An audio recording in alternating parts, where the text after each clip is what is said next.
많은 유튜브 유저들이 소금의 효능에 극찬을 합니다. 특히 소금은 소염 역할이 있어서 치아 통증에 최고로 좋은 약재로 설명하고 있습니다. 소금은 확실히 예로부터 선인들이 치아 관리할 때 주로 사용한 사례들이 많습니다. 또한 그 효능이 상당함을 알고 일부 현재인들도 소금으로 치아를 하십니다. 확실히 소금 치약은 치아를 보호해주며 치통을 제거해줍니다.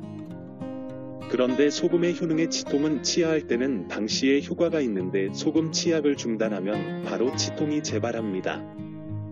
그러므로 소금으로 치아를 하실 때는 중단하시지 마시고 치약 대신 매일 치아 하셔야 합니다.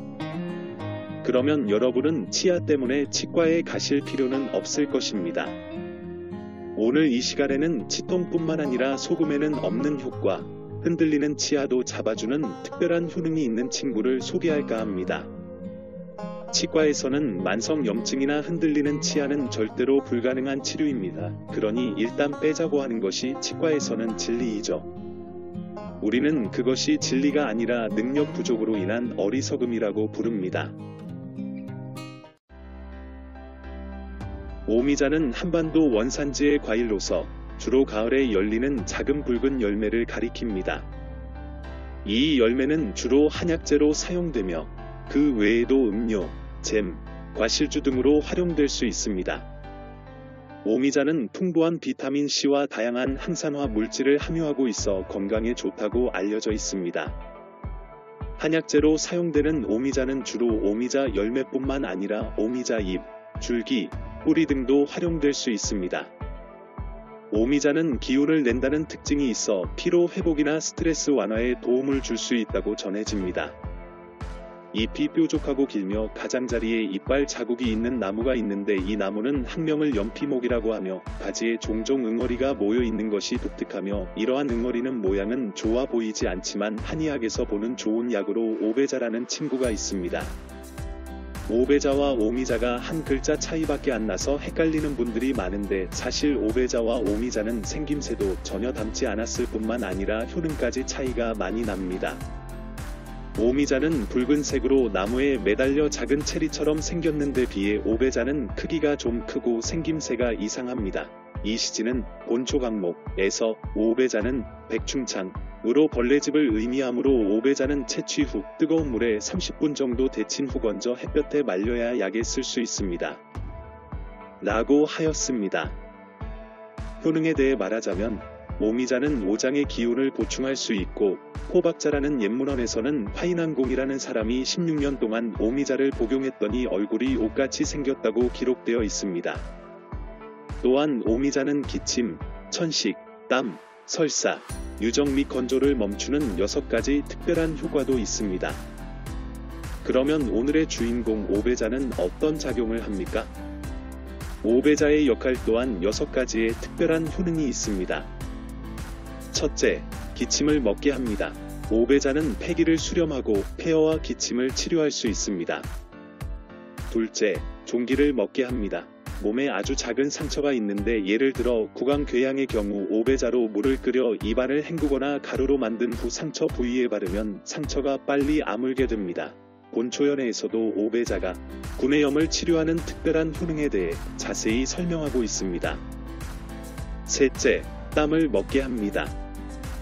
자안이든 도안이든 오배자는 땀을 멈추는 효능도 가지고 있습니다. 문헌 진영방에는 도안과 자안은 오배자로 조절하는데 오배자를 건조시켜 분말을 만들어 배꼽에 이것을 넣고 고정해주면 다음날 아침에 땀이 멈춘다고 기록되어 있습니다.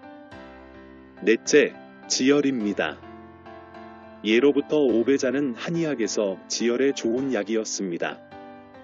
코출혈, 잇몸 출혈에 좋은 치료 효과가 있습니다. 위생간편 처방에는 이빨 틈에서 출혈이 나서 멈추지 않을 때는 오배자를 태워서 출혈 부위에 바르면 바로 지혈이 된다고 기록하고 있습니다. 다섯째, 탈진 방지입니다. 부인양방에서는 이와 관련된 기록이 있는데 항문탈장 또는 산후탈장을 치료하기 위해 오배자 분말을 약간의 백반을 넣고 달여서 훈증하면 효과가 아주 좋습니다. 여섯째, 통증을 가라앉힙니다. 오늘의 강의 주제이죠. 오배자가 치통을 치료하는 것은 일품입니다. 옛말에 이르기를 치통은 병이라고는 할 수 없는데 아프면 정말 죽을 지경이라고 했습니다. 남녀노소를 막론하고 봄, 여름, 가을, 겨울에 치통이 나타날 수 있는데 치통에 대해 말하자면 한의학에는 정말 많은 좋은 약이 있는데 그 중에서도 소금 등이 있는데 오배자가 심한 충치치통, 풍열치통, 위의 열로 인한 치통에 관계없이 모두 효과가 그만입니다. 또한 오배자는 흔들리는 치아에도 상당한 치료 효과를 가지고 있습니다. 우리는 치과에 가면 무조건 치아를 제거할 것을 권유받을 것입니다. 치과에서는 만성염증이나 흔들리는 치아는 절대로 불가능한 치료입니다. 그러니 일단 빼자고 하는 것이 치과에서는 진리이죠. 우리는 그것이 진리가 아니라 능력 부족으로 인한 어리석음이라고 부릅니다. 방법도 간단합니다. 오배자를 적당량 취하여 곱게 갈아서 치아 통증 부위의 아픈 곳을 반복적으로 문지르거나 물에 혼합하여 뺨이 붉게 부어오르는 곳에 붙이거나 오배자를 10에서 30g 취하여 물에 달인 후 10에서 15분 동안 이매를 가글을 하셔도 됩니다. 다음으로 세건이 임상의 의안을 통해 그 효능을 살펴보겠습니다. 한 여인은 40대 중반으로 친구의 생일잔치에 참석하여 잠시 기뻐서 술과 고기를 많이 먹었다. 다음날 아침 일찍 일어나자마자 잇몸이 붉어지고 따가운 것을 느꼈다. 오른쪽 뺨도 풍선을 불듯이 약간 부풀어 올랐다. 오배자 30g을 급히 취하여 곱게 갈아서 일부는 찬물로 반죽하여 붉은 부은 곳을 바르고 다른 일부는 아픈 곳을 반복적으로 문지르고 잠시 후 통증이 크게 줄었습니다. 한 소녀는 17살입니다. 어렸을 때 단 음식을 먹고 충치가 생겼기 때문에 아프면 밥도 먹지 못하고 잠도 잘 못 자고 이빨은 더럽고 쌀알만한 구멍이 있고요.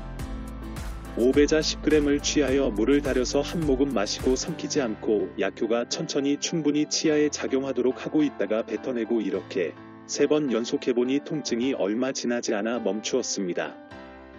또 다른 한 남자는 40대로 한창 때의 장년이지만 치아가 흔들리고 음식을 먹을 때마다 잠시 멈추었다가 씹고 잇몸을 보니 붓지는 않았지만 종종 통증과 시큰시큰함이 있습니다. 오배자 10g을 취하여 가루로 자주 문지르고 보름 정도 복용하니 치아가 흔들리지도 정상적으로 음식도 먹을 수 있게 되었습니다. 오배자는 왜 이런 작용을 합니까?